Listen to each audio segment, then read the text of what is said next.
આમાં મને ગમે એ હાલો એ થાય ને જ્યારે મને આનંદ આવે કે હાલો ક્યાં જવાનું છે, વીરપુર જવાનું છે.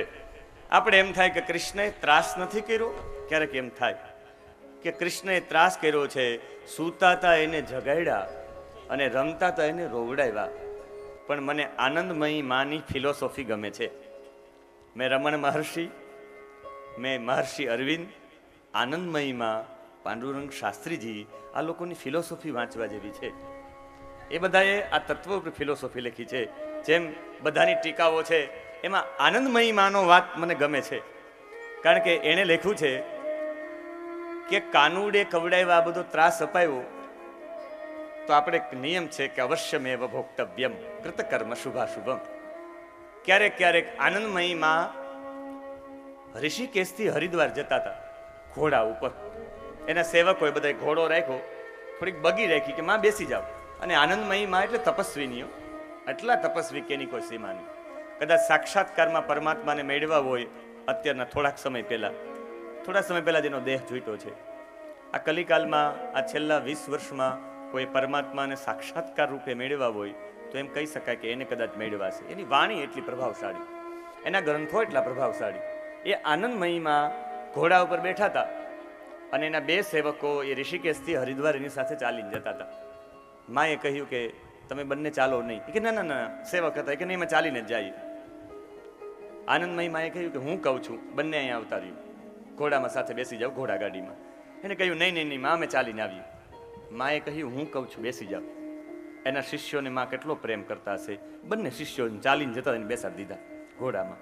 પણ ઘોડો આગળ ચાલ્યો એટલે ઘોડો દુબળો, જે ગતિ હતી ધીમી થઈ ગઈ. આ બેને મનમાં એમ થયું કે આપણે થોડોક ભાર આપીએ છીએ. અને સાચા ગુરુ તો એ જ કહેવાય કે શિષ્યની મનની વાત તરત જ ઓળખી જાય, 1 સેકન્ડે ઓળખી જાય. કહ્યું કે તમને એમ થાય કે આ ઘોડું દુબળું છે ને અમે બંને બેઠા એટલે આની પર ભાર આવે, તમે આને ઘોડા ઉપર ભાર આપો એટલે તમારે પાછો ભાર ભોગવવા આવવો પડશે, તમારા મનમાં એવો વિચાર છે?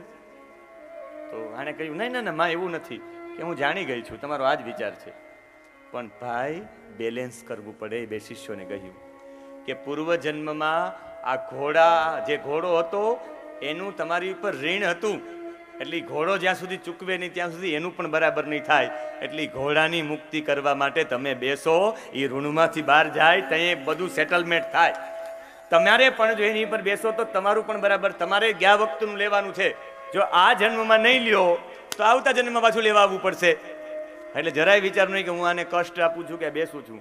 ક્યારેક બેસવાનું થાય તો એ ઘોડા ગાડીનું મૂલ્ય હોય 10 રૂપિયાની જગ્યાએ 15 રૂપિયા આવો. અમારે વારાણસીમાં સાયકલ રિક્ષાઓ ચાલે. કાશીમાં ગલીઓ બહુ નાની નાની, અને ગલીઓ નાની એટલે સાયકલ લઈને બધા જાય. એમાં સાયકલ ઉપર આપણે બેસતા પણ થાય. આપણે 2-3 જણા બેસીએ તો સાયકલ વાળો થાકી જાય. આપણે એમ થાય કે દયા આવે નીચે ઉતરી જાય, પણ આપણે એમાં બેસીએ નહીં તો એની આજીવિકા ન ચાલે.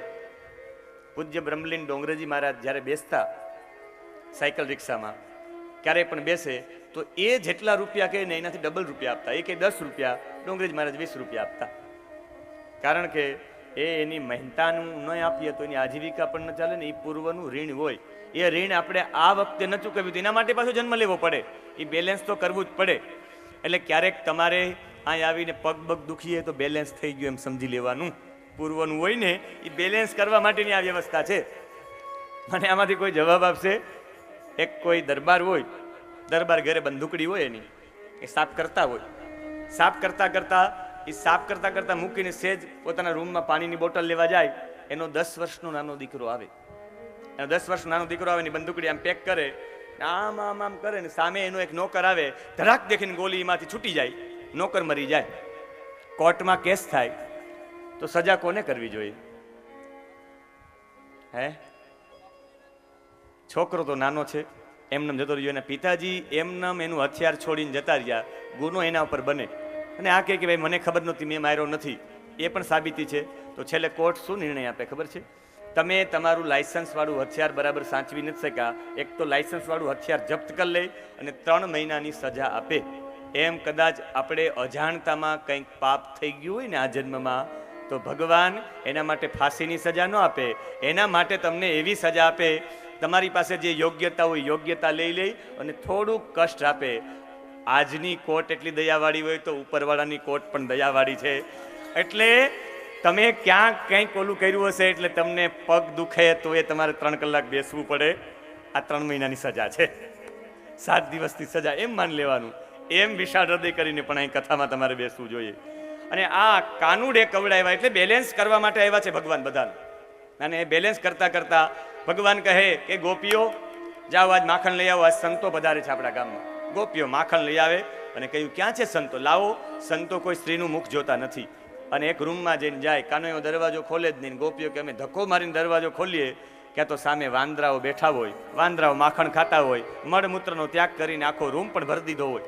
ત્યારે મેં કહ્યું આને સંત કહેવાય કાના? ત્યારે કહે કે હા, આ સંત દંડકારી નથી આવ્યા, આ સંત કિષ્કિંધાથી આવ્યા, આ સંત અયોધ્યાથી આવ્યા. અને પૂર્વમાં રામના કાર્યો કર્યા એટલે જે ભગવાનના કાર્ય કરે એ બધા સંત જ કહેવાય. એ વાંદરા હોય કે મનુષ્ય હોય, ભગવાનનું કાર્ય કરે એટલે સંત.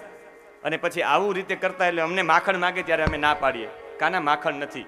કે ખોટું ન બોલો, આ મટકીમાં શું છે કે માખણ છે પણ ન અતિ, ખાવા લાયક નથી. અતિ એટલે ખાવા લાયક નથી. તો કે ન એતી ભાંડમ ભિનતી, ખાવા લાયક નહીં તો એ કોઈ વેચાય, કોઈને અપાય? ભગવાન મટકી તોડીને માખણ ધૂળમાં ભેળવી દે. ખાવા લાયક નો એને આવો ધંધો કરો. અને ઘરે આવે દ્રવ્ય અલાભે, ઘરમાં કંઈ મળે નહીં. તો ગોપી તારા ઘરમાં માખણ નથી? કહ્યું હમણાં આવું છું ને તારું ઘર આખું સળગાવી દઉં છું. સગૃહ કુપિતો, એ ગરમ થાય, ભગવાન ગુસ્સે થાય ને કે હમણાં જ તારું ઘર સળગાવી દઉં. યાતિ ઉપક્રોશ્ય તો કાન. ઘર સળગાવવાની વાતમાં વલ્લભાચાર્યજી કદાચ એમ કહેવા માંગતા હોય કે જેના ઘરે માખણ નથી એનું ઘર સળગાવવું એટલે સ્મશાન લાયક છે. જેના ઘરે માખણ નથી એનો મતલબ છે દૂધ નથી, દૂધ નથી એનો મતલબ છે ગાય નથી, અને ગાય વિનાનું ઘર સ્મશાન લાયક કહેવાય. જેના ઘરે ગાય નથી એ સ્મશાન લાયક છે. અને આ સમજાવીને કૃષ્ણ ભગવાને આખી ચોરીની લીલા કહી છે. ને આ ચોરી હરિધામા નામના ઋષિ એ સાક્ષાત રંગવેલી ગોપી બનીને આવ્યા છે. જેટલી ગોપીઓ છે એ ટોટલી ઋષિઓ છે. સુનંદા નામના ગોપી છે, ઉગ્રતપા નામના ઋષિ છે, અને સુભદ્રા નામના ગોપી છે, સત્યતપા નામના ઋષિ છે, ચિત્રગંધા નામના ગોપી છે, જાબાલી ઋષિ છે. અને જેની કથા આપણે બહુ સાંભળીએ, ભાગવતજીમાં એક પણ ગોપીના નામ નથી. આ તો બાહ્ય બીજી ટીકાકારો અને બીજા ગ્રંથોમાંથી ગોપીઓના નામ, બાકી એક ગોપીનું નામ, રાધાનું નામ નથી. પછી ક્યાં વાત છે? રાધા તો મોટી ગોપી કહેવાય. અને એક ગોપી પ્રભાવતી છે. એ કુશધ્વજ નામના ઋષિ હતા. અને આ કુશધ્વજ નામના ઋષિ બોલ્યા છે પ્રભાવતી. પ્રભાવતી નામ જ પ્રભાવાળું કે મારા ઘરે ચોરી કરે તો કાનાને સમજવું સાચો. કેમ કે એણે આમ મટકી રાખી હતી, મટકીમાં ચારે બાજુ ઘૂઘરીઓ બાંધી રાખી હતી. અત્યારે ઓલો ડોરબેલ આવે ખબર છે, આમ હવા આવે ને આમ ટેણિંગ ટેણિંગ થાય, એ ડોરબેલની શરૂઆત પ્રભાવતીએ કરી હતી. પ્રભાવતીએ આખી ઘંટડીઓ બાંધી, અને ઘંટડીઓ બાંધી એટલે કોઈ આમ હવા આવે તો હલે. જો 1 મિનિટ માટે બધા શાંત થઈ જાવ. આ પતાકડાનો અવાજ આવે તો ઘંટડીનો કેવો આવતો હશે? એ ઘંટડી રેખા લે નીચે જ બળો લઈને પ્રભાવતી સુઈ કે આવા દે. કેમ? બધા કૃષ્ણ પ્રભાવતી આવી ચેલેન્જ આપે છે, ભગવાન કે ચેલેન્જ આપે છે ત્યાં જ ચોરી કરવાની છે, આ જ કરવાની છે. પણ કન્હૈયા લાકડી લિમિટ જે હોય, સમાચાર આપો કોઈ કે તમારો દીકરો નદીના કિનારે બેભાન થઈને પડ્યો છે, કોઈ સમાચાર આપ્યા ને બધા એ સમાચાર આપ્યા. દોડતી દોડતી પ્રભાવતી ગઈ નદીના કિનારે બાજુ. આ તરફથી એક ચોરી ખાનું હોય દરેકના ઘરમાં. જૂના ઘરોમાં એક જોયું નાનકડી એવી બારી હોય, એ ચોરી બારીમાંથી કન્હૈયો આવ્યો, બધા કીધું આવી જાઓ. અને બધા કફલમ કફલમ કફલમ કફલમ કરતા આવી ગયા. બધા જોયું છીકું ઉપર બાંધ્યું હતું, કાના ઘંટડીઓ છે કે તમે બધા વાંખા વળી જાઓ. 8 7 5 4 3 ભગવાન બધાની ઉપર ચડી ગયા. ઘંટીને કીધું એ ઘંટી વગડતી નહીં, ક્રોમ બંધ થઈ જા. મંત્ર સીધો જ આપી દીધો. ઘંટી કે હલીશ નહીં. ભગવાન ઉપરથી માખણ લીધું, બધાને નીચે માખણ આપ્યું. બધા માખણ આરોગતા હતા. ઠાકોરજી કે હવે પ્રમુખની નિશાની છે, પેલા બીજાને ખવડાવે. આ તો સરપંચ હોય પેલો વેલો રોડમાં ભાગ પેલા વેલા સરપંચ જ માગે, બાકી તો સભ્યોને આપવો જોઈએ, પછી સરપંચમાં આવે. અને ભગવાન જેવા છેલ્લે આરોગવા ગયા અને ઘંટડીઓ વાગવા માંડી. એવી એકારે વાગી બધી ઘંટડીઓ. પ્રભાવતીને નદીના કિનારે ખબર પડી ગઈ. ત્યાંથી દોડતી દોડતી આવી, હાથમાં બળો લીધો, ઉભા રહેજો. ત્યાં તો નીચેથી બધા છટકી ગયા. કનૈયો લટકી ગયો. આ કનૈયો કહેવા માંગે કે મુશ્કેલીનો સમય આવે તો મારા ભેગા પણ ન રહ્યા, ગોપ બાળકો તમારા ભેગા પણ ન રહી. બધા ભાગી ગયા. ભગવાન લટકી ગયા.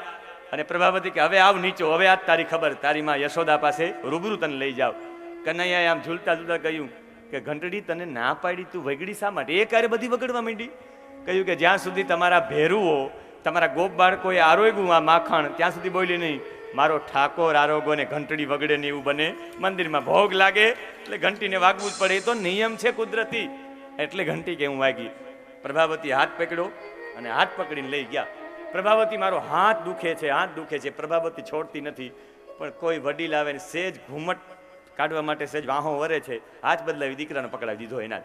અને પછી કનૈયો ત્યાં પહોંચી જાય, મા પાસે ફરિયાદ કરે કે તારો જ પુત્ર છે. પ્રભાવતી બહુ ભોંઠી પડે છે. અને એ સમયે ભગવાને ગોપીઓ સાથે એટલું, એક જગ્યાએ તો સત્યનારાયણ ભગવાનની કથા થતી હતી અને ભગવાને આવીને સીધો શીરામાં જ હાથ નાખ્યો, જેને કહેવાય ને મહાપ્રસાદ. ગોપીએ હાથમાં હાથ માર્યો, મૂકી દે, છોડી દે, ઠાકોરજીને ભોગ લગાડવો પડે પછી આપણે લેવાય. કે કયો ઠાકોરજી? શાલિગ્રામજી બતાવ્યા કે એને લાગે ભોગ પેલા ઠાકોરજીને સીધા મુખમાં મૂકી જાય, પધરાવ ભોગ આમાં. એટલે ઠાકોરજીને જાય ને મને જાય. ગોપી એક ઘુંબો મારી પાછળથી અંદરથી ઠાકોરજીને લઈને સ્નાન કરાવીને રાખ્યા કે નીકળી જાય અહીંયાથી, કે તારો સાચો સત્યનારાયણ હું છું. પણ કોણ ઓળખે કૃષ્ણને? ભગવાને વારંવાર જાહેરાત કરી છે. એક ગોપી તો બહુ રાડો નાખતી હતી. ભગવાને રાત્રે જઈને એનો ચોટલો બહુ લાંબો હતો, લાંબા વાળવાળા ગોપી હશે, એનો ચોટલો એના પતિ હતા એ દાઢી રાખતા, એના પતિની દાઢી સાથે બાંધી દીધી. ઉતાવળી પણ ગોપી બહુ હતી, સવારે ઉઠીને જલ્દી કામ કરી લઉં. જેવી જ ઉઠીને દોડીને જવા ગઈ કે આના વાળ ખેંચાઈ ગયા દાઢીના, અને એના પતિએ સવારના પોરમાં મારી. એનો મતલબ કે પત્નીઓએ બહુ ઉતાવળ ન કરવી જોઈએ, એટલે બહેનોએ બહુ ઉતાવળ ન કરવી જોઈએ. આ કનૈયાએ ગોપીઓને એટલી બધી પજવી છે. આ ગોપીઓ ટોટલી ગોપીઓ બધી ઋષિઓ છે. અને વાસ્તવિકમાં માખણ ચોરવા માટે આવે, પણ તમારું હૃદય નવનીત જેવું કોમળ હોય ને તો ભગવાન તમારે ત્યાં પણ માખણ લેવા માટે આવે. આપણું હૃદય માખણ જેવું હોવું જોઈએ. અને ભગવાને એક દિવસ માટી ખાધી. બલરામ, કૃષ્ણ, ગોપ બાળકો રમતા હતા અને બધા દોડતા દોડતા ગયા કે મૈયા તોહાર લાલાને માટી ખાઈ છે. તો કે ન હોય. છેલ્લે બલરામજીને પૂછ્યું કે સાચી વાત? તો કે હા. અર્થવદ ધાતુ અપ્રતિપાદિકમ. અને માં એને જ કહેવાય જે પોતાના દીકરાને યથાર્થ રૂપને જાણે. માતી ઇતિ માતા, અને પિતા એટલે પાતી, સંસ્કારાન સ્વસંતાને ઇતિ પતિ, કે ઇતિ પિતા, પોતાના સંતાનોના સંસ્કારોને જાળવે પિતા. માં એના દીકરાનું યથાર્થ રૂપ જાણે, એ જ માં. તમે બિસ્ટોલ પીતા હોય, તમે માવો ખાતા હોય તો માને ખબર જ હોય, કારણ કે માં યથાર્થ રૂપે બાળકને જાણતી હોય. અને કાન કરતા આંખને વધારે પ્રમાણ માનવામાં આવે.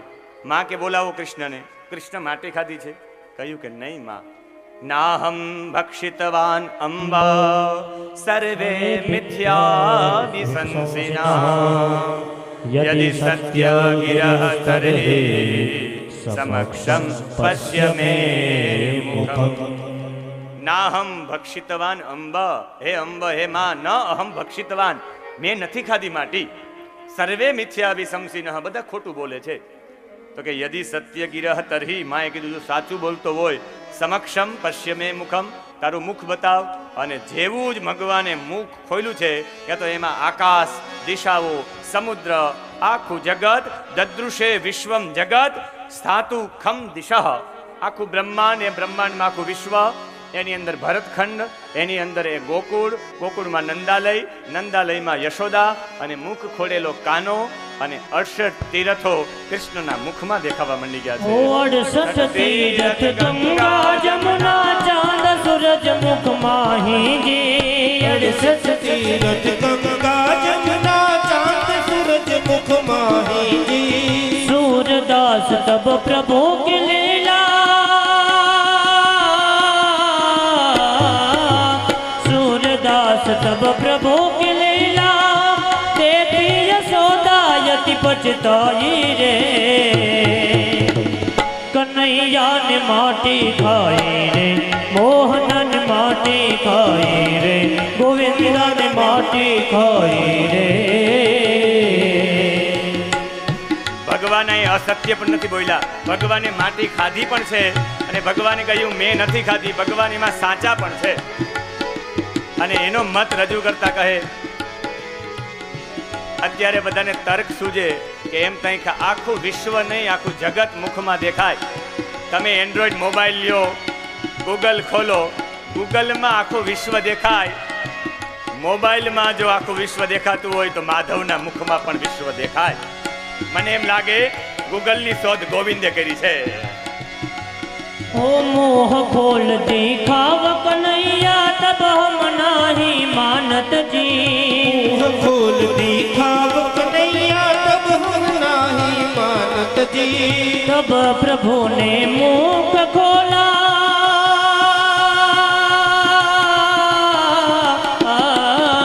तब प्रभु ने मुख खोला 14 भुवन माँ को 14 भुवन माँ को मुख में दिखायो रे। कन्हैया ने माटी खाई रे मोहन ने माटी खाई रे गोविंदा ने माटी खाई रे। એટલે મને લાગે ગૂગલ તો ગોવિંદા ગોવિંદા તો ગૂગલ ભવિષ્યમાં ગૂગલમાં આખા વિશ્વને જોઈ શકાય એનો એક ઈશારો કરી દીધો ભગવાને મુખથી જ। આ ગૂગલની શોધ માટે કોઈને પ્રેરણા કરી હોય તો કહી શકાય કૃષ્ણએ। ગાડીના કાચમાં પાછળની ગાડી દેખાઈ શકે, નાનકડા મોબાઈલમાં પણ આખું વિશ્વ જોઈ શકાય તો માધવના મુખમાં પણ જોઈ શકાય। આખું વિશ્વ જોયું, માતાજી હેરાન થઈ ગયા કે ઓહો આ તો મારો દીકરો નહીં પણ પરબ્રહ્મ પરમાત્મા લાગે। 2 વખત આખું સૃષ્ટિ બતાવી છે મુખમાં અને ભગવાને બતાવી। ભગવાન કે હવે મારી માં મને પાછો પ્રેમ નહીં આપે તો એ સમયે ભગવાને એક જ સ્માઇલ કરી છે। માતા બધું ભૂલી ગયા છે કે આ મારો દીકરો જ છે। ભગવાન પાસે 3 પ્રકારની માયા છે। એક સ્વજન મોહિની માયા, પોતાના કુટુંબીજનને મોહમાં લઈ આવવા હોય ભગવાન સહેજ સ્માઇલ આપે કુટુંબીજન મોહિત થઈ જાય। બીજું વિમુખ જન મોહિની માયા, ભગવાનના જેટલા દુશ્મનો છે ભગવાન એક જ વાર આમ કાંતા કટાક્ષ હલાવે, આંખ ફેરવે એટલે બધા મોહિત થઈ જાય, વિમુખ જન મોહિની માયા। અને ત્રીજી માયા છે સ્વમોહિની માયા। ભગવાન સ્વમોહિત થાય તો જ આ દુનિયામાં ટકી શકે, તો જ લીલા થઈ શકે। ભગવાન પાસે આ લીલા છે, ભગવાન પાસે શક્તિ છે। નષ્ટો મોહ સ્મૃતિ લબ્ધવા, અર્જુનનો મોહ દૂર કરીને સ્મૃતિ આપનારા પણ ભગવાન છે અને સદ્યો નષ્ટ સ્મૃતિ, એક જ સેકન્ડમાં સ્મૃતિ નષ્ટ કરનારા પણ ભગવાન છે। ભગવાન પાસે આ બંને પ્રકૃતિ છે। અને સ્નાન, તમે માટીથી સ્નાન કરો તો ગુણ ગણાય, પણ માટીથી જો તમે મોઢામાં મૂકો, જો માટી આરોગો તો દોષ ગણાય। માટી આરોગો તો શા માટે દોષ ગણાય? એના માટે દેવી ભાગવત સાંભળવું પડે। કે એવું નથી દેવી ભાગવત નથી સાંભળતા, એવું નથી ને, કારણ કે માને તો ભૂલી જ ન શકાય। એટલે આ દેવી ભાગવતમાં કથા એવી આવે છે, મધુ કૈટભને વિષ્ણુ ભગવાન જ્યારે મારે છે જાંઘ ઉપર, ત્યારે એના લોહીમાંથી સમુદ્રમાં બધું એનું રુધિર જાય અને એનું શરીરનો જે મેદ હોય એ મેદ, એ ચરબી પધરાવવામાં આવે ભૂમિ ઉપર, એની ચરબીથી મેદીની થઈ, એના મેદથી મેદીની એટલે પૃથ્વી થઈ। એટલે આ મધુ કૈટભની આ ભૂમિ છે, મધુ કૈટભનો મેદ છે, એટલે એમાં ઉપયોગ ન લેવાય। એટલે ભગવાને આ માટી ખાધી, પણ ભગવાને માટી ખાધી છે, આ માટી ભગવાનના ચરણોની રજ છે અને ભગવાનના ચરણની રજનો કોઈ પણ દોષ નથી। એટલે ભગવાનની ચરણ રજ આરોગવામાં આવે, ગ્રહણ કરવામાં આવે। વૃંદાવનમાં એક સંતો સવારમાં નીકળતા, હરે રામ રામ રામ હરે હરે, હરે કૃષ્ણ કૃષ્ણ કૃષ્ણ હરે હરે। પ્રભાત ફેરી નીકળે અને બધા લોકો ઉઘાડા પગે 100-200 લોકો નીકળે, એમાં એક બાપા પણ નીકળે। એ બાપા માથે ખાહડા રાખ્યા હોય, પોતાના પહેરવાના જે છે ખાહડા એ મસ્તક ઉપર રાખ્યા હોય, જેને કહેવાય પાદુકા। અને બધાએ રોજ જો, એક સંતે એક દિવસ એ પ્રભાત ફેરી રોકીને કહ્યું કે તમે પણ હરે રામ રામ રામ હરે હરે, હરે કૃષ્ણ બોલો છો, પણ આ તમારા પગની પાદુકા કેમ મસ્તક ઉપર રાખો છો? કે તમે ઉઘાડા પગે કેમ કરો છો? કે ઉઘાડા પગે અમે એવા માટે ફરીએ છીએ કે ભગવાન આ વૃંદાવન ઉપર બધામાં ચાલ્યા છે, વૃંદાવનમાં એના ચરણની રજ અમારા શરીરને સ્પર્શ થાય તો અમારું શરીર પાવન થાય, એટલે ઉઘાડા પગે ચાલીએ છીએ। એ કે આ મારી પાદુકા હું 30 વર્ષથી અહીં પહેરીને ફેર્યો છું, આ પાદુકામાં પણ એ રજ છે, એટલે એ રજ મારા મસ્તક ઉપર આવે, હું પાવન થાવ એટલે મારી પાદુકા ત્યાં રાખું છું।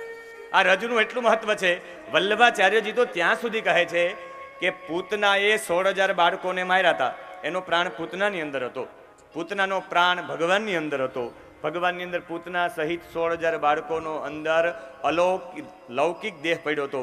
ભગવાન કહ્યું આ બધાની મોક્ષ માટે મારા ચરણની રજ અંદર પધરાવું તો એ 16,000 બાળકો લૌકિક દેહમાંથી અલૌકિક દેહને પ્રાપ્ત થાય।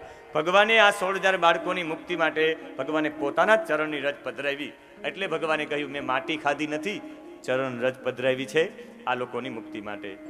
કહે છે પરીક્ષિત કે હે શુકદેવજી, ગુરુદેવ નંદ બાબા અને યશોદા કેટલા ભાગ્યશાળી છે, જેને આખી આવી લીલા સાંભળવા મળી.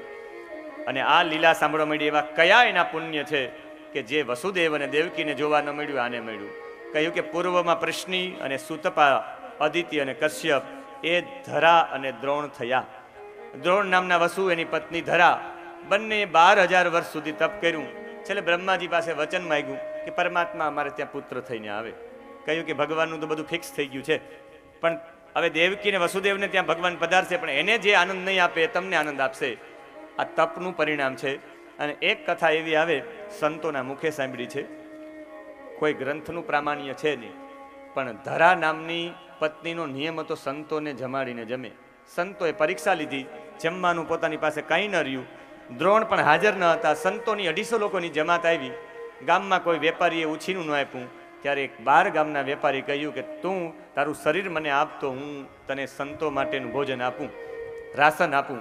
અને કહ્યું કે જે શરીરમાં જોઈએ આપું. કહ્યું તારા સ્તન જોઈએ, અને સ્તન કાપીને આપી દીધા ધરા નામની પત્નીએ.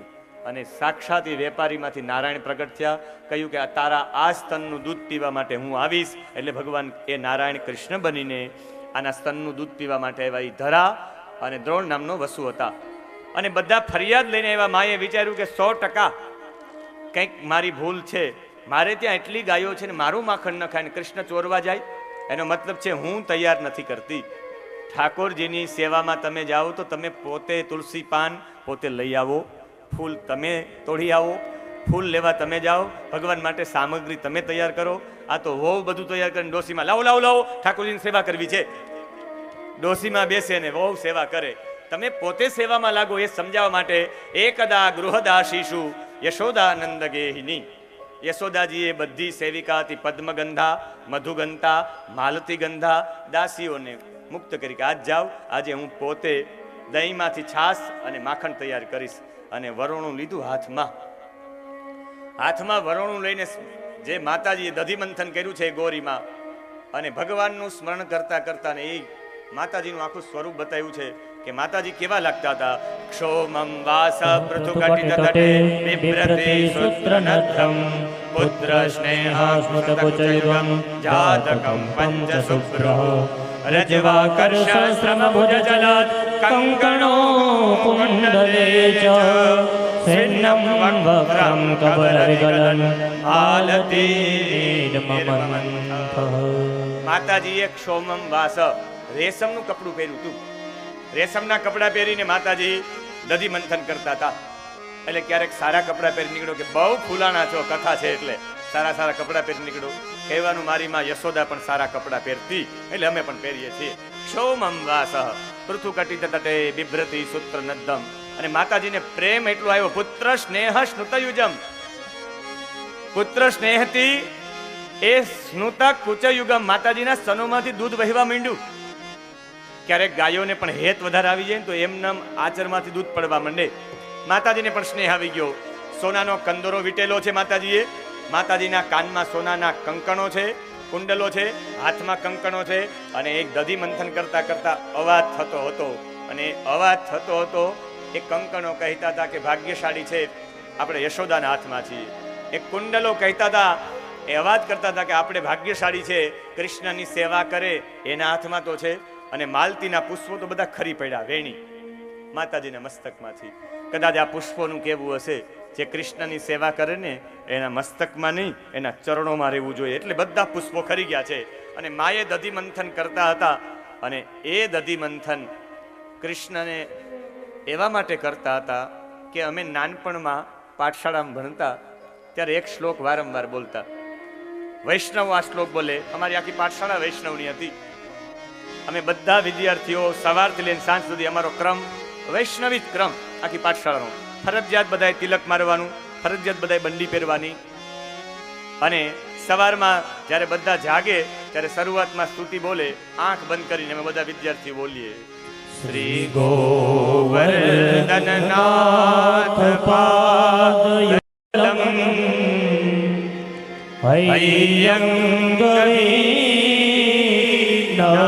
પ્રિયમ નિત્યમ શ્રી મથુરાદીપં સુખકરમ શ્રી વિઠ્ઠલે સંમુદા શ્રીમદ્વારવતી ગોકુલપતિ શ્રી ગોકુલે ડુંગરેભો શ્રીમન મન્મથમોહનમ નટવરમ શ્રી બાલકૃષ્ણં ભજે શ્રી બાલકૃષ્ણં ભજે. આમાંથી આ શ્લોક કેટલા લોકો બોલે છે સવારમાં? આ વૈષ્ણવોનું આખું ગામ છે, પણ આ બધા શ્લોક બોલે છે. પણ અમને ત્યારે સમજાણું નહીં કે હૈયંગવી ન પ્રિયમ એટલે શું થાય. રોજ શ્લોક બોલતા, પણ તઈ અમને ખબર ન પડતી કે શ્રી ગોવર્ધનનાથ પાદયુગલમ હૈયંગવી ન પ્રિયમ. આ હૈયંગવી ન પ્રિયમ એટલે શું થાય? અષ્ટાધ્યાયમાં વ્યાકરણમાં હૈયંગવીનમ સંજ્ઞાયામ એનો મતલબ થાય હૈયંગવીન એટલે થાય કાલનું માખણ. ન પ્રિયમ, જેને હૈયંગવી એટલે જેને કાલનું માખણ પ્રિય નથી, જે તાજું માખણ જ આરોગે એવા ઠાકોરજીને તાજું માખણ પ્રિય છે. કાલના વાસી જપ કરો તો એમ મેળ ન હોય. કાલ તો જપ કર્યા હતા. રોજ ભગવાન માખણ માગે, રોજ ભગવાનના જપ, ભગવાનની સેવા, ભગવાનની અર્ચના, રોજ ઠાકોરજીને મુખ બતાવવું પડે. ભગવાન વાસી આરોગતા જ નથી. વાસી આરોગે એને વાસુદેવ ન કહેવાય. ઓમ નમો ભગવતે વાસુદેવાય. વાસી આરોગે જ નહીં. અને એ સમયે માની પાસે આવીને પગ પકડ્યો. માં, મારે દૂધ પીવું. કહ્યું, માં કાના તારા માટે જ માખણ તૈયાર કરું. નહીં, મારે દૂધ પીવું, તારું જ પીવું. અને માએ એને ખોડામાં લીધો. અને ખોડામાં લીધા કૃષ્ણ કનૈયાને. અને ત્યારે માએ કહ્યું કે એક વાર્તા સંભળાવું. અને વાર્તા સંભળાવી કે એક હતા રાજા રામ, એના પત્ની હતા સીતા. એને એક રાવણ હરી ગયો. એ આખી વાર્તા કરીને એ સમયે રામા અવતાર યાદ આવી ગયો કૃષ્ણને. કહ્યું, હે સૌમિત્ર્ય, ક્યાં છે મારું ધનુષ્ય? એવા ક્રોધાયમાન થઈ ગયા. એટલે વાર્તાઓ માં યશોદા જ્યારે પણ બાળકને વાર્તા સંભળાવી ત્યારે રામના આવા ચરિત્રો સંભળાવતા. આજકાલની વાર્તા નહીં.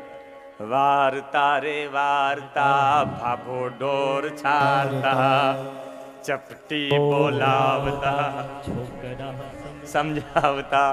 એક છોકરો રીસાનો, કોઠી આગળ પીસાનો, કોઠી પડી આડી, છોકરાએ રાડ પાડી, અરર માડી. એવી વાર્તા નહીં જે વાર્તાનો કોઈ ઉલ્લેખ ન હોય, જે વાર્તાનો કોઈ સાર ન હોય. આવી વાર્તા ન હોય. કોઠી પડી આડી, છોકરાએ રાડ પાડી. આ વાર્તા કહેવાય? તમારા બાળકોને નાના હોય ત્યારે રામની વાત કરો, કૃષ્ણની વાત કરો તો એ સંસ્કારી થાય. આવી જ વાત સાંભળી પછી કોઠી આડો જ હતાય બીડીઓ પીવા માટે. એટલે આવી વાર્તાઓ ન કરો કોઈ દિવસ. હા, તો મને યાદ આવી ગયું એટલે મને નાનપણમાં મેં સાંભળી ત્યારે માડી. મને ત્યારે એવું, ત્યારે તો ન થતું, પણ અત્યારે થઈ કે આવી વાર્તાઓ સાંભળી આપણે, અરે માડી, કોઠી આડી પડી. એટલે એવી વાર્તા નહીં. અને શૌર્યની વાર્તા કરો, એને ભગવાનની ભક્તિની વાર્તા કરો. અને માએ કહ્યું ત્યારે જ્યારે જ્યારે માં કહે ને એક હતા રામ, એમ કહે, વચ્ચે વચ્ચે હોકારો આપે. કદાચ એનો ભાવ કહેવાનો હશે કે માં એ રામ એ હું હતો. માને એમ થાય કે આ વાર્તામાં હુંકારો કરે, પણ કૃષ્ણ કહેતા હતા એ હું હતો. વાત કરતા કરતા માને પૂછ્યું, માં તને હું વાલો કે દૂધ વાલું? તું દૂધની બહુ ધ્યાન રાખે. દૂધ વાલો કે પૂત? માં કે પૂત બેટા, પૂતની પાછળ તો આખું દૂધ છે. એ વાતો કરતા કરતા ધ્યાન પડ્યું ચૂલા ઉપર દૂધ ઉકળતું હતું. ભારતની એવી કઈ સ્ત્રી છે ઉકળતું દૂધ જોઈ શકે? કાનાને મૂક્યો નીચે, લાલાને દોડીને ગયા માં. અને જેવું દૂધ ઉતારવા ગયા એટલે ગુસ્સો આવ્યો ઠાકોરજીને કે આ હમણાં કહેતા કે પૂત વાલો. અને દૂધ માટે ગયા. ભગવાન બહાર ગયા, હાથમાં લીધો પથ્થર. સંજાત કોપ સ્ફુરિતા તરુણાધરમ સંદ્રશ્ય દદભી દધિમંથ ભાજનમ. ગોરી તોડ નાખી. ગોરી તોડ નાખી. એક તો માખણવાળી છાશ હતી, આખા ઘરમાં રેલમ છેલ, એકદમ બધું ચિકાસ વાળું થઈ ગયું. એમ નહીં, ભગવાન અંદર ગયા, જેટલા મટકા હતા બધા તોડી નાખ્યા. વાંદરાઓને બોલાવી, વાંદરાઓને માખણ ખવડાવ્યા. ઉલું ખલ એટલે ખાંડણીઓ ઉથમો વાળ્યો, ઉપર ચડીને સૌથી ઉપલું મટકું હતું, છેલ્લા એના ઉપર ભગવાનની નજર હતી કે આયે તોડી નાખું. ત્યાં ચડ્યા ને માં આવ્યા, ક્યાં તો આખું ઘર રેલમ છેલમ. ભગવાને વિચાર્યું માએ કે આ તોડી નાખી મટકી, અંદર ગયા તો બધી મટકીઓ તૂટેલી. એનાથી અંદર રૂમમાં ગયા કે તો ખાંડણિયા પર કૃષ્ણને જોયા અને કહ્યું કે હા હવે ખબર, વાંદરા ખાતા હતા, અહીંયા મળમૂત્ર ભરેલા હતા, આ ગોપીઓ ફરિયાદ કરતી હતી ખોટી ન હતી, આજ તું પકડાઈ ગયો, આજ તારી વાત. કૃષ્ણ ખબર પડી કે આજ માં દંડ આપશે. ખાંડણીયા ઉપરથી માર્યો કૂદકો. કૃષ્ણ ચોર બારીમાંથી નીકળી ગયા ફળિયામાં, માએ પણ ચોર બારીમાંથી પાછળ નીકળ્યા, હાથમાં લીધી લાકડી ફળિયામાંથી. કવે કાના ઊભો રે, પણ કાનો આગળ, માં પાછળ. અને ભગવાનની આ લીલા સમજાવતા સમજાવતા ભગવાન કહે છે કે હું પકડાઈશ નહીં માં, જ્યાં સુધી અભિમાન રૂપી લાકડી તારા હાથમાં છે ત્યાં સુધી હું આવીશ નહીં. એટલે ભગવાન અભિમાન વિનાના થાવ તો જ મળે. એટલે પાછળ દોડ્યા છે અને કનૈયો આગળ. અને કવિઓ કહે છે લાકડી લઈ લાલન પર દોડ્યા, રીસ કરી નંદ રાણી રે. લાકડી લઈ લાલન પર દોડ્યા, લાકડી લઈ લાલન પર દોડ્યા, રીસ કરી નંદ રાણી રે. લાકડી લઈ લાલન પર દોડ્યા, કે દાડાની ગોપિયું કે દી હોરી, હું ના માનું લગાર કે દાડાની ગોપિયું કે દી હોરી, હું ના માનું લગાર રે.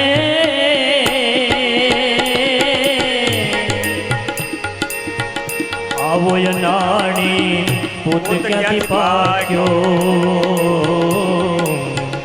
એડે કઈ રે કમાણી રે. લાકડી લઈ લાલન પર દોડ્યા, લાકડી લઈ લાલન પર દોડ્યા. પાછળ દોયડામાં. અને કનૈયો એટલો બધો દૂર જતો ગયો, માને એમ થાય ક્યાંક ડરીને ભાગી ન જાય, એમાં કનૈયો રોયો. અને કનૈયો રોયો એટલે આંખમાંથી આંસુ નીકળ્યા ને આંસુ કનૈયાએ હાથથી આમ લૂછી નાખ્યા. આંખમાં આંજણ કર્યું હતું, આખું આંજણ ગાળ ઉપર આવી ગયું. એક તો ભગવાન શ્યામ ને એમાં વધારે કાળા થઈ ગયા અને બહુ રવા માંડ્યા. એટલે લાકડી કરી ઘા અને કશંત મંજ મશીણી સ્વપાણીના કનૈયાને દોડીને પકડી લીધા. જ્યાં સુધી લાકડી અભિમાન હતું ભગવાન પકડાણ નહીં. ભગવાન પકડાઈ ગયા. કહ્યું કે હવે તને સજા આપી છે. ખાંડણિયા સાથે બાંધ્યા છે કે તું ખલ ને આ ઉલું ખલ. સંસ્કૃતમાં ઉલું ખલ કહેવાય ખાંડણિયાને. ખલ ને ઉલું ખલ સાથે બાંધવા. દોરી લઈ આવ્યા, પણ દોરી બાંધી 2 આંગળ ઓછી રહી. ફરી બીજી દોરી લઈ 2 આંગળ ફરી ઓછી રહી. એટલે એક મત એવો પણ છે કે આ ખૂણા પર જતા રહેતા હતા, ત્યાં બાંધવા જાય તો અહીં જતા રહી, ત્યાં બાંધવા જાય તો અહીં જતા રહી. એવડી દોરી ટૂંકી જ પડે. અને એક મત આપે છે વલ્લભાચાર્યજી કે ભગવાન બંધાતા ન હતા, એનો ભાવ હતો. તમારી પાસે એ 2 આંગળ એવા માટે ખૂટતું હતું કે રાજસ અને તામસ ભાવ જો દૂર થાય તો ભગવાન સાત્વિકતાથી બંધાય. તમારી અંદર રાજસ અને તામસ ભાવ દૂર થવો જોઈએ. બીજું તમારા અંદર અદ્વૈત ભાવ આવવો જોઈએ. દ્વૈત ભાવ દૂર કરો તો બંધાય. અને ભગવાન દોરીથી બંધાણા છે. દોરી એટલે માયા. દોરી કહેતા દામ સંસ્કૃતમાં અને ઉદર કહેતા પેટ. ભગવાનનું નામ દામોદર પડ્યું છે. ભગવાન બંધાઈ ગયા છે. આખી દુનિયા જેની પાસે મુક્તિ માગે એ કનૈયો મુક્તિ માગે કે માં મને મુક્ત કર, મુક્ત કર. એટલે હરિસુરી મહારાજે કહ્યું છે યશોદયા સમાનાસ્તિ દેવતા ચાપી ભૂતલે ઉલુખલે યયો બધો મુક્તિ દો મુક્તિમિચ્છતિ. મને મુક્ત કર, મને મુક્ત કર. પણ હંમેશા માએ કહ્યું કે નહીં, બાંધી જ દેવો છે, ખબર પડે. અને ભગવાન આ આખી દામોદર લીલા કરી છે. આ માયા ભગવાનની પત્ની છે અને યશોદા ભગવાનના માં છે. અને પત્ની સાસુ બહુ ઝઘડે તો હંમેશા સાસુ જ જીતે.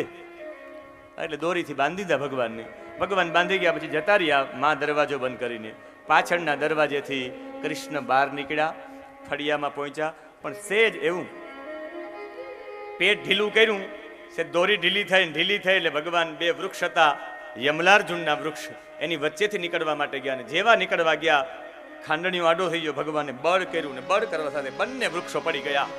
અને બંને વૃક્ષોમાંથી બે દિવ્ય પુરુષો બહાર નીકળ્યા. અને બંને દિવ્ય પુરુષોએ હાથ જોડીને ભગવાનને પ્રાર્થના કરી છે. નમઃ પરમ કલ્યાણ નમઃ પરમ મંગલ વાસુદેવાય શાંતાય યદુનામ પતયે નમઃ. વાણી ગુણાનુકથને શ્રવણો કથાય હસ્તો ચ કર્મ સુમન સ્તવ પાદયોર્ના સ્મૃત્યાં શિરસ્તવ નિવાસ જગત પ્રણામે દ્રષ્ટિ સતાં દર્શને સુભવતનુના. અને પ્રાર્થના કરી છે આ બંને દિવ્ય પુરુષ કે નમઃ પરમ કલ્યાણ નમઃ પરમ મંગલ વાસુદેવાય શાંતાય યદુનામ પતયે નમઃ. હે પરમાત્મા, તમને નમસ્કાર કરીએ છીએ. અમારી વાણી તારા ગુણ કથનમાં જ રહી, અમારા કાન તારી કથા શ્રવણમાં જ રહી, અમારા હાથ તારું કર્મ કરતા રહે, અમારું મન તારા ચરણમાં રહે.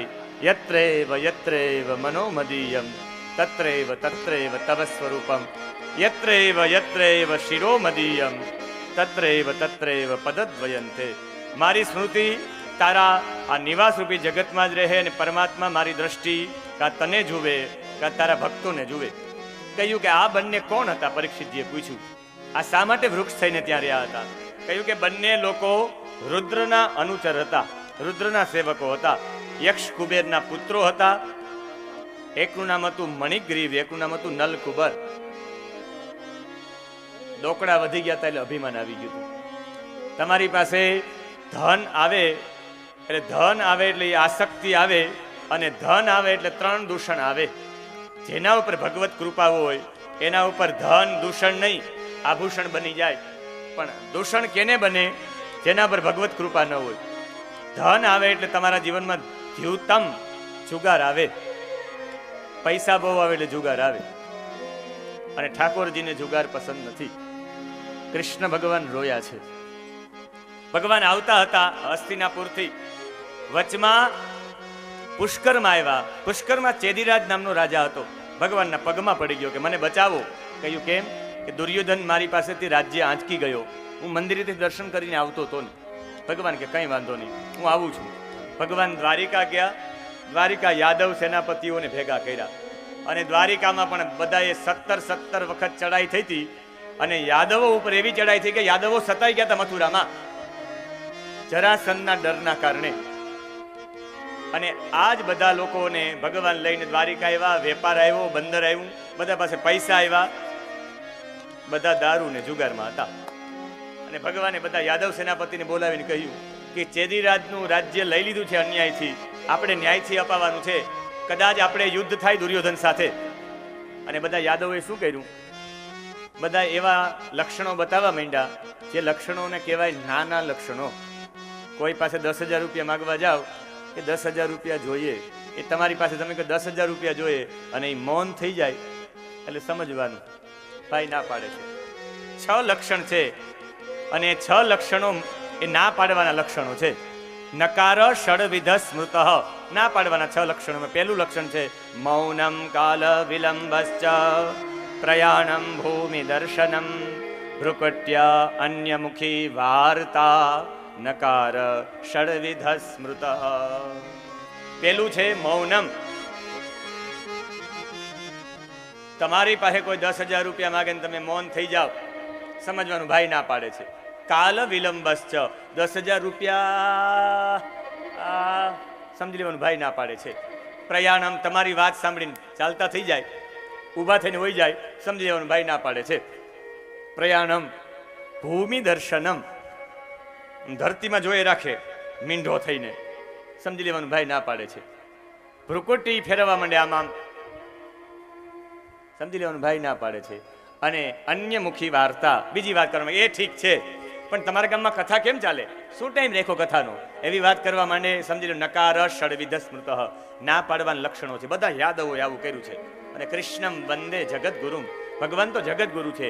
એકલા ગયા, ખાલી સાત્યકીને ઉદ્ધવ સાથે ગયા અને સીધા એને પકડ્યા બધાના ગુરુ દ્રોણાચાર્યને કે તમારા જેવા સમર્થ ગુરુ હોય એનો શિષ્ય કોઈને મંદિરે જતો એની પાસેથી રાજ્ય પડાવી લે, તમારી આબરૂ જાય. તમે વિશ્વ અશ્વમેધનો ઘોડો છોડો, કોઈ પકડી ન શકે. તમારી વાહવાની જગ્યાએ તમારી ધૂતકાર થાય છે, બધા તમારી ઉપર થૂકે છે. તત્કાલ બોલાવ્યો દુર્યોધનને કે રાજ્ય આપી દે, જલ્દી કર. અને આખું રાજ્ય અપાવી દીધું. ભગવાન ત્યારે રડ્યા છે. ભગવાન પાછા આવ્યા દ્વારિકા તો બધા જુગારમાં રમતા હતા, ત્યારે ભગવાને આંસુ પાડ્યા છે. એટલે ભગવાનને લેશ માત્ર ગમતું નથી. આપણે કહેવાતા હોય વૈષ્ણવ, ગળામાં કંઠી હોય નારાયણની, ગુરુનો મંત્ર કાનમાં હોય, અને હુકમબાજી પણ રમવા માટે બેસીએ ને તો ભગવાન જરાય સ્વીકાર ન કરે. જેટલા સાચા વૈષ્ણવ હોય, ઠાકોરજીને માનનારા હોય, ઠાકોરજીને સેજ પણ આપણે શ્રમ આપવા માંગતા ન હોય, ઠાકોરજીને સેજ શ્રમ પડે તો આપણે કષ્ટ થાય, તો ઠાકોરજીને એટલું મોટો શ્રમ આપીએ એની આંખમાંથી આંસુ પડે, એ તો જરાય પસંદ નથી. એટલે જેટલા જુગાર રમતા હોય છોડી દેજો. જે ભગવાન કૃષ્ણ કનૈયાને માનતા હોય, ઠાકોરજીને માનતા હોય, સાચી વૈષ્ણવતા હોય તો. અને બીજું મદિરા, દારૂ, અને ત્રીજું ચારિત્ર્યહીનતા. તમારી પાસે પૈસા આવે ને ભગવત કૃપા ન હોય તો ધન દૂષણ બને છે. જુગાર રમવાથી વાણી બગડે છે. નલ નામનો રાજા અને યુધિષ્ઠિર, આ બેયનું પતન આનાથી થયું છે. એના પછી મદિરા પીવાથી શરીર બગડે અને ચારિત્ર્યહીનતાથી મન બગડે. અને મંદાકિનીમાં નિર્વસ્ત્ર થઈને સ્નાન કરતા હતા બંને લોકો. નારદજી ત્યાંથી પસાર થયા, કહ્યું કે તમને લોકોને બહુ અભિમાન છે ને, પૈસા આવે, પદ આવે એટલે અભિમાન આવે. શ્રાપ આપ્યો કે જાઓ, નિર્વસ્ત્ર છો, નિર્વરણ યોનિમાં જાઓ. અને એ બંને લોકો વૃક્ષ બની ગયા. છેલ્લે અનુગ્રહ કર્યો કે જાઓ કૃષ્ણના નંદ બાબાના ફળિયામાં જ રહેજો, ભગવાન દ્વારા તમારી મુક્તિ થશે. ભગવાન અમે તમારી રાહ જોતા હતા. અને એ રીતે જ એની મુક્તિ થઈ. માનવથી માનવથી મુક્તિ, સજાતીયથી સજાતિની મુક્તિ. એટલે ખાંડણીઓ હતો એ આખો લાકડાનો હતો, લાકડાથી લાકડાની મુક્તિ થઈ. ભગવાને આવી રીતે મુક્તિ અપાવી. અને આ બંને લોકો ભગવાનને પ્રદક્ષિણા કરી, નમસ્કાર કરીને જતા રહ્યા. એટલે વૃક્ષ સમાધિ ચૈતન્ય છે. વિનોબા ભાવે તો ત્યાં સુધી કહેતા કે તમે તમારા જીવનમાં ભગવાનની ભક્તિ હોય તો આ વૃક્ષોની અંદર પણ ભગવાન જોવા મળે. હવે ભગવાન એક ફળ વેચવા વાળી એક મહિલા હતી, જેનું નામ હતું સુખિયા માલણ. રોજ ફળ વેચે, ભગવાનના ઘરની આજુબાજુમાં ચક્કરો લગાવે. અને રોજ માટે સુખિયા માલણ બોલતી કે કોઈ ફળ લ્યો, કોઈ ફળ લ્યો, પણ સંસ્કૃતમાં બોલતી. ક્રીણી ભો ફલાની, ક્રીણી ભો ફલાની, એ કોઈ ફળ લ્યો, કોઈ ફળ લ્યો. અને રોજ ભગવાનના ચક્કરો મારે, ભગવાનના ઘરની પ્રદક્ષિણા થઈ જતી. અને એક દિવસ સુખિયા માલણની પાસે કૃષ્ણએ પહેલી વખત કહ્યું, એ સુખિયા માલણ, મારે ફળ જોઈએ. અને કૃષ્ણ ફળ લેવા માટે આવ્યા કે ફળ આપવું પણ કંઈક આપવું પડે. અનાજથી લેણ દેણ થતી, અત્યારે પૈસાથી થાય. અનાજ લઈ આવ. અને કનૈયો અનાજ લેવા માટે જતો હતો. એને થયું કે 1 મિનિટ, કનૈયા અહીંયા આવો.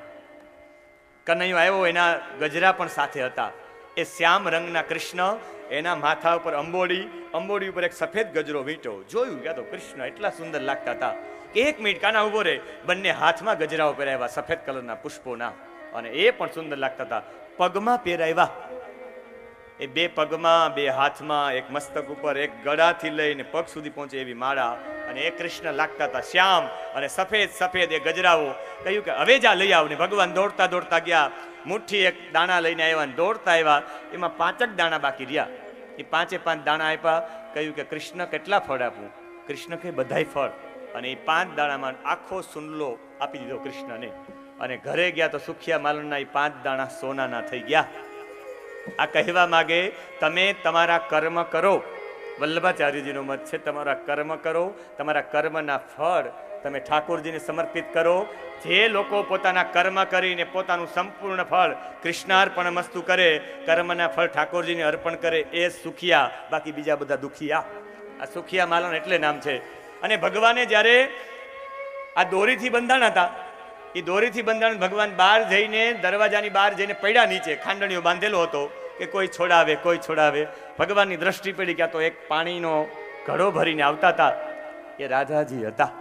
ભાગવતજીમાં રાધાજીનું નામ નથી, પણ બ્રહ્મ વૈવર્તક પુરાણ ગર્ગ સંહિતામાં રાધાજી વિશે છે કે આ રાધાજી નીકળ્યા, કહ્યું કે આપ कौन है, पहली बार आपको देख रहा हूं। राधा जी के मैं यहाँ की नहीं हूं, मैं बरसाने की हूं। મારી માએ માનતા કરી હતી ગોપેશ્વર મહાદેવનો અભિષેક કરવા માટે, એટલે અભિષેક કરવા માટે આવી છું કે મારી આ ગાંઠ છોડ દેની છે કે તમે કોણ છો? ગાંઠ છોડતા છોડતા બોલ્યા કે હું કૃષ્ણ નંદ બાબાનો પોયરો, એનો છોકરો। એ સમયે રાધાજી કે તમાનમ બ્રાહ્મણોને બોલાવ્યા છે, બ્રાહ્મણોએ વેદ મંત્રો બોલ્યા છે, આગળ ગાયોને રાખવામાં આવી છે, પાછળ સામાન, એની પાછળ ગોપ બાળકો, ભગવાન કૃષ્ણ બધા વૃંદાવન તરફ ગયા। ગોવર્ધન અને બરસાનાની વચ્ચે એ વૃંદાવનની જગ્યા જ્યાં તુલસીના વૃક્ષો હતા અને ત્યાં ભગવાને અર્ધચંદ્રકાર મકાન બનાવ્યા, બધા ભગવાનને જોઈ શકે, ભગવાન એને જોઈ શકે। અને આ વૃંદાવન ભગવાને રહેવાનું ચાલુ કર્યું છે રાધાજીના કારણે। આમાં રાધાજીનું ચરિત્ર નથી આવતું, પણ મને સમય રહેશે તો કાલે હું રાધાજીનું થોડુંક એક નાનકડું એવું ચરિત્ર લઈશ। અને પછી ભગવાન વાછડાઓ ચરાવવા માટે ગયા છે। કદાચિત યમુના તીરે વત્સાંશ્ચારયતો સ્વકૈહી, એ વાછડાઓ ચરાવવા માટે ગયા ને એક દિવસ એમાં પાવો વગાડતા કોઈને જોઈ ગયા। ભગવાન કે મારે વાંસળી જ કરાવી દો માં, બીજી વાત નહીં। અને એ સમયે આ વાંસળીનું સંશોધન કૃષ્ણે કર્યું છે અને લીલા વાંસોને વઢાવી અને વાંસળી તૈયાર કરી છે। અને એ સમયે પ્રાથમિક શાળાની કવિતામાં આ વાંસળીનો ઉલ્લેખ છે। આપણી પાસે વાંસળી પણ છે, વાંસળીના નાદ સાથે આલા લીલા વાંસળિયા રે વઢાવો, આલો લીલો વાંસળિયા રે વઢાવો, આલા લીલા વાંસળિયા રે વઢાવો, આલો લીલો વાંસળિયા રે વઢાવો। વીરપુરમાં મારો રેકોર્ડ થઈ ગયા છે હો। આજ સુધી મારી કથામાં રેકોર્ડ નથી થયો। મારી કથામાંથી કોઈ ઊભા થાય એવું બને જ નહીં, પણ દર એકાદું ભજન આવે કે એકાદી કહેતા હોય તો હવે ભજન ન લઉં, એકાદું ભજન આવે એટલે એક જણો તો ઊભો થઈ જ જાય કે રેકોર્ડ બનાવશું, એક દિવસ ખાલી ન જાય કે એક જણો ઊભા ન થાય। છેલ્લે ચક્કર મારી આવીએ, કઈ ન હોય તો બહાર જઈને પાણીનો એક ઘૂંટ મારી આવીએ, બાકી રેકોર્ડ નહીં થવા દે હો। આલા લીલા વાંસળિયા રે વઢાવો, આલો લીલો વાંસળિયા રે વઢાવો, એ મીરે ઉતરાવું મારા પ્રભુજીની વાંસળી રે લો, એ નીરે ઉતરાવો મારા પ્રભુજીની વાંસળી રે લો। આલા લીલા વાંસળિયા રે વઢાવો, આલો લીલો વાંસળિયા રે વઢાવો। મારી પાસે આ કથામાં હું ગોવર્ધન સુધી પહોંચી નહીં શકું, મારે વચ્ચે એક બે કથા છોડવી પડશે, પણ ગોવર્ધન સુધી નહીં પહોંચી શકું। હું વચ્ચે વચ્ચે આ એવા માટે ધૂન ભજન કે ગીત લઉં તમને કંટાળો ન આવે, તમે સતત એમાં લીન રહો એટલે હું લઉં છું, એમાં તમે ઊભા થાવ એટલે સાધનાના રૂપમાં બેસો। મારે તમને સાધકોના રૂપમાં જોવા છે। સિનેમા હોલમાં આવીએ અને ગમે ત્યારે ફિલ્મનું ગીત ચાલુ થાય ને બહાર જતા રહીએ, પેપ્સી પી આવીએ, થમ્સઅપ પી આવીએ, એમ નહીં। આપ સિનેમા હોલ में नहीं, आप भगवत कथा के पंडाल में है। તમે સાધનાના રૂપમાં સાધક તરીકે બેઠા છો, એટલે મારી વિનંતી છે સાધનાના રૂપમાં બેસો। વાંસળીએ કઈ ઠુમકા લટકે ચાર, વાંસળીએ કઈ ઠુમકા લટકે ચાર, વાંસળીએ કઈ ઠુમકા લટકે ચાર, વાંસળીએ કઈ ઠુમકા લટકે ચાર, હે વાંસળી વગાડે પેલો નંદજીનો લાડલો રે લો, હે વાંસળી વગાડે ઓલો નંદજીનો લાડલો રે લો, હે વાંસળી વગાડે ઓલો નંદજીનો લાડલો રે લો, હે વાંસળી વગાડે ઓલો નંદજીનો લાડલો રે લો। આલા રે લાલ લાલ આલા આલા રે વાલા લીલા વાસળિયા રે વગાડો. એટલે તમે અશક્ત હોય, તમે બીમાર હોય, તમને ડાયાબિટીસ હોય ને તમે ઊભા થતા હોય તો વાંધો નહીં, અશક્ત હોય તો ઊભા થઈ જાજો. પણ બને ત્યાં સુધી મારું નિવેદન છે, ખોટું ન લગાડતા કોઈ કે ઊભા નથી થવા દેતા, પણ મારું નમ્ર નિવેદન છે, તમે ઠાકોરજીના ભક્તિના રૂપમાં કથા સાંભળો, સાધનાના, આરાધનાના, ઉપાસનાના રૂપમાં. તમે અશક્ત હોય, પાણીની તરસ લાગે, લઘુશંકા લાગે તો વૃદ્ધ ઉંમર હોય તો જઈ પણ શકાય, પણ એમ ચક્કરો મારવા માટે નીકળી જાય તો એ ચક્કર માટે નથી. એટલે તમને નમ્ર વિનંતી છે, તમે એવી સાધનાના રૂપમાં બેસો. તમને કોઈ ઠપકોઈ નથી, પણ આ તો મને અંદરથી એવું થાય કે તમને સાધના કરાવું 7 દિવસ. આ ઠાકોરજીની આજ્ઞા છે, એમ તમારે સમજવાનું. ઠાકોરજીની આજ્ઞાથી અમે સાધનામાં બેઠા છીએ. વાંસળીએ કઈ ફૂમકા લટકે ચાર, વાસળીએ કઈ ફૂમકા લટકે ચાર, વાંસળીએ કઈ હંસ પોપટને મોર, વાસળીએ કઈ હંસ પોપટને